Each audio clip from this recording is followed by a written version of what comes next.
19th chapter, entitled Realize.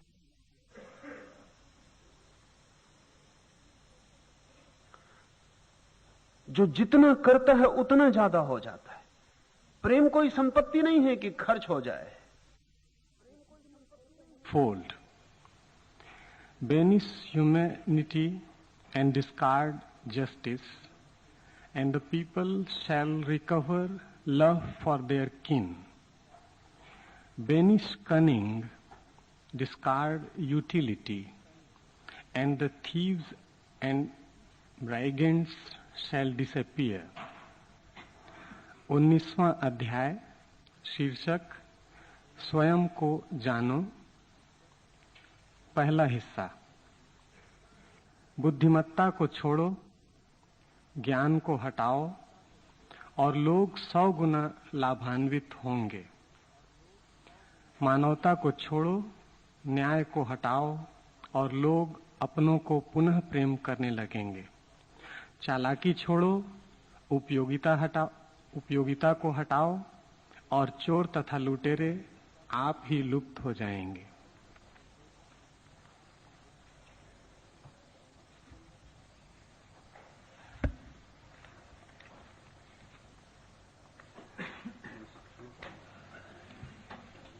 मित्रों ने बहुत से प्रश्न लिखकर भेजे हैं। प्रश्नों के लिए परसों की तारीख, परसों का पूरा प्रवचन प्रश्नोत्तर के रूप में रखा गया है।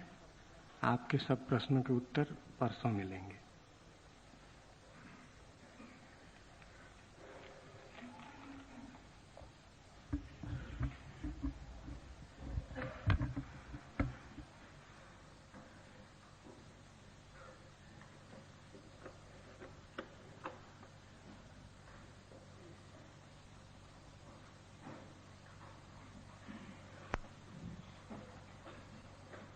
लाओ त्से को समझने में जो बड़ी से बड़ी कठिनाई है वो हमारे चिंतन की कोटियां हैं।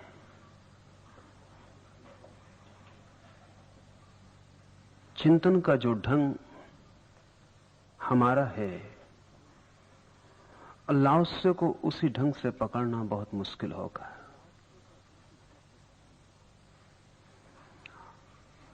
लाओ त्से का चिंतन का ढंग ही विपरीत है, उसका तर्क ही विपरीत है। वो दूसरे ही आयाम से जीवन को देखता है।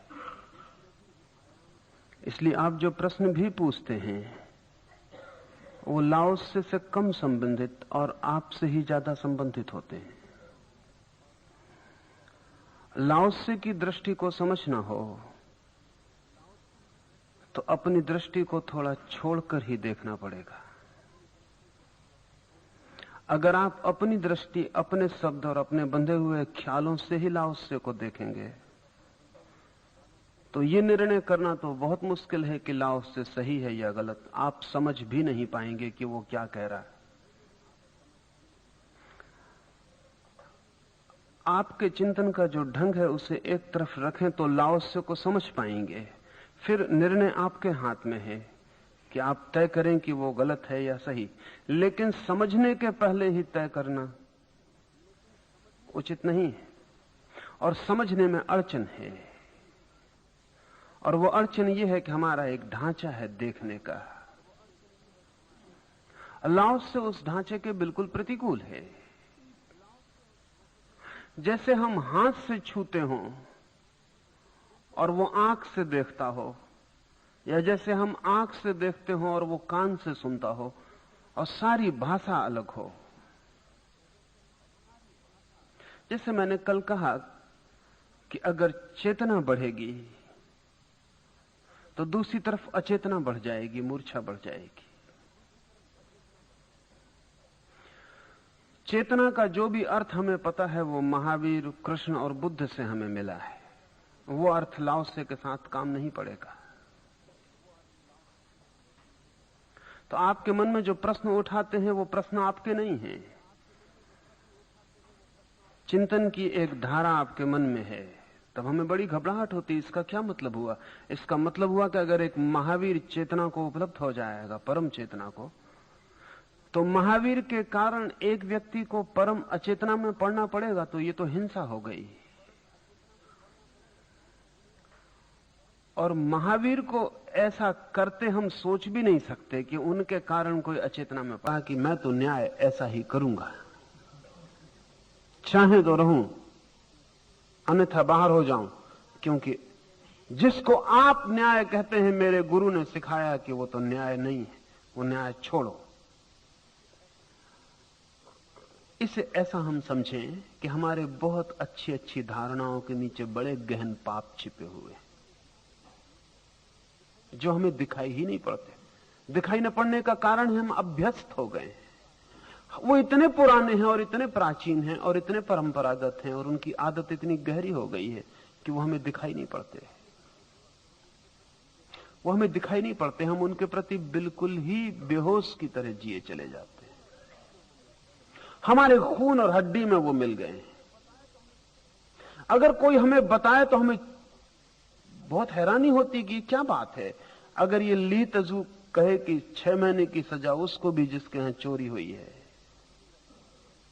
तो हमें बहुत चौंकाने वाली बात मालूम पड़ती। लेकिन क्या सच में ही ये चौंकाने वाली बात है या सिर्फ हमारी एक आदत हो गई है?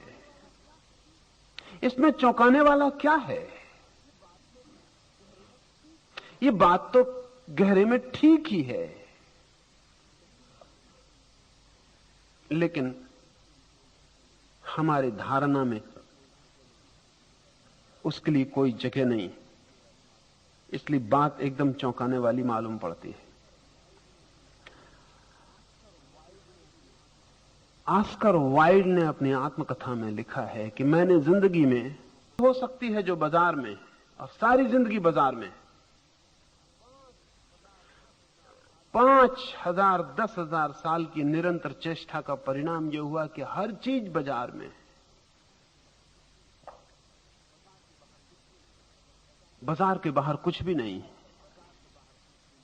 और अगर बाजार के बाहर कुछ भी नहीं है तो हमें स्वभाव का, सत्य का, आत्मा का कोई भी पता नहीं चल सकता है। लाओ से कहता है गणित को हटा दो, कीमत को हटा दो, होशियारी को हटा दो, ज्ञान को हटा दो, ये न्याय, ये मानवता, ये नीति, ये सिद्धांत, ये हटा दो और सहज हो जाओ। और जब वो कहता है कि नो द सिंपल सेल्फ, तो वो ये नहीं कहता कि कोई तुम्हारे भीतर ब्रह्म विराजमान है उसको जानो।